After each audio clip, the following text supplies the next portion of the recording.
tu nia hin sei diwa hi le vantil chungchang thu hi in hi chi vantil chungchang thu hen point som langa zen ka hin not the in hi chu ho hi khat khana ban nei chai hin sim diu hin tin ji chun ananga in lang ve thung kai ding in ka hin te me ale hi chi channel hin ve zo se na bon chawin pakai jesu christa minin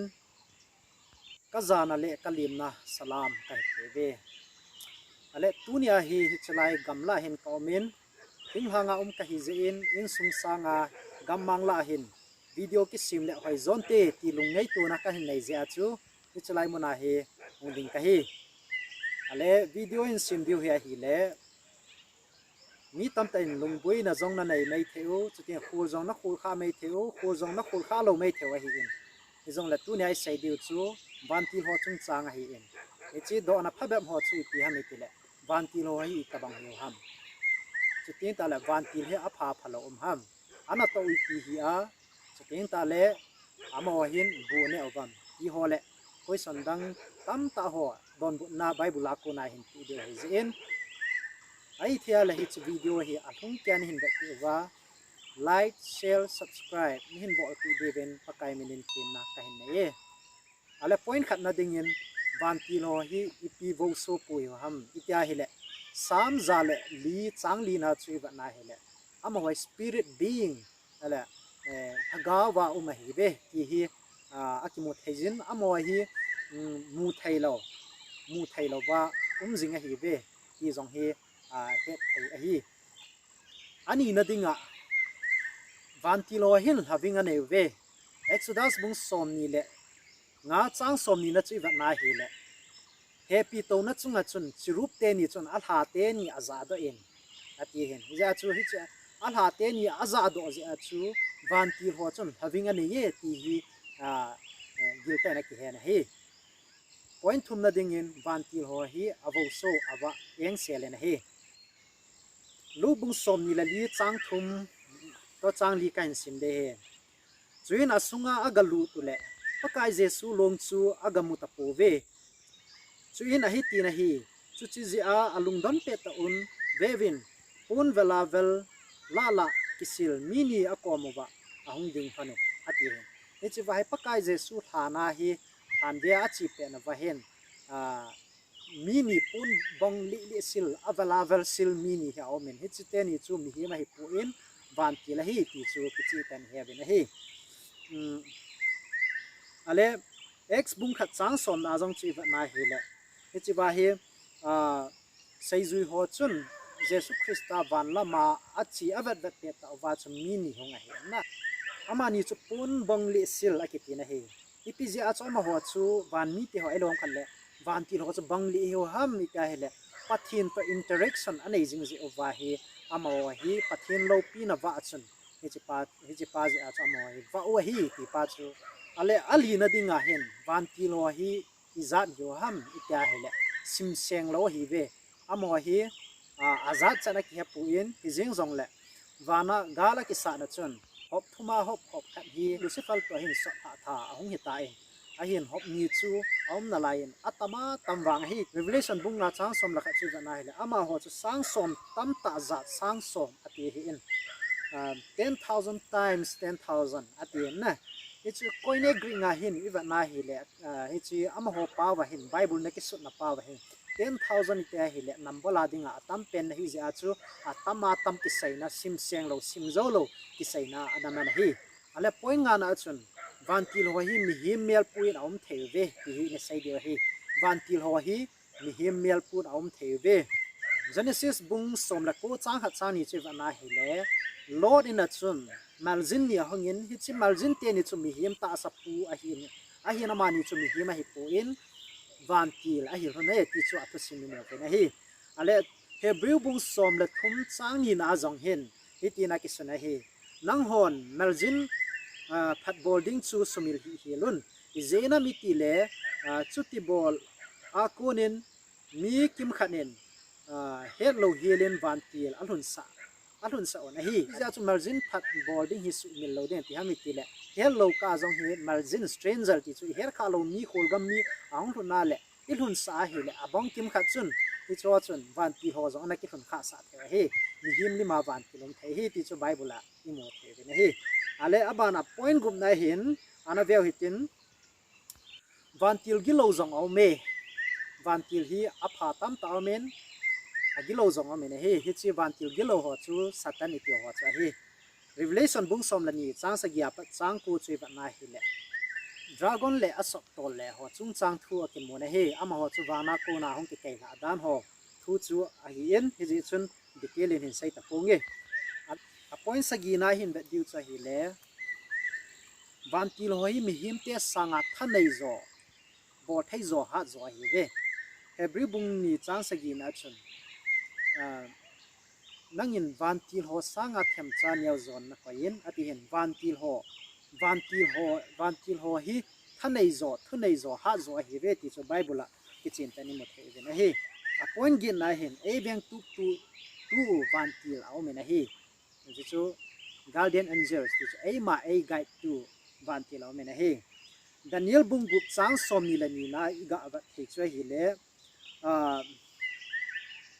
Danielin kapathianin avanti la hin sol in sakei ba kai zo se akam sung asin pitan keima e su se tapove ate hen e achu hichwa Daniel kp hong sunga le lu dinga ama chu hichi vantil aveng tu chu pathin na sola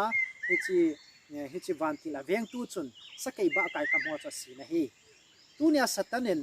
ato gun hi ipihami tile mihim te ho hi ipiham accident to sa thang kam ti a thi sa no ding hu hing na thu zaman lo wa thi sa ding ti hi satan strategy la plan policy cha hi in ale ipiham lo ko na ina to na jong chu ipiham khat na ki sumo a ki thijeng the hi in hi jong le hi chi ki su khana thei ho zo se chu e ma e veng tu van ti hin e ve na hi ti pa jong chu iga sai no mo hin ten point ko na in sai diu cha hi le vantil ho hi a ki cheng ko ve Matthew bung som ni la ni chang som thum na chi va na hi le thokin na achun mi a ki cheng tapun mi a ki cheng tapu ve chen zong ki chen sa tapu ve vana vantil te tabang a hi ve ti le vana vantil te tabang a hi ve a ki chen sa po ve a ki cheng po ve ti a hi le vantil te ho zong chu zia nei lo ki cheng lo a hi ti pa chu iga sai no mo hin tin a hin Genesis bung gup lam chu iwa na hi le pathin cha pate to mi him chanu te ki chen tu dan he nephilim ho chung chang tho ki sein hi chi ho hi mi ho ngai tu danin mi tam ta ngai tu danin vantil ho to vantil gilo ham vantil ha ham ama ho to hin mi him te ho ki cheng tu wa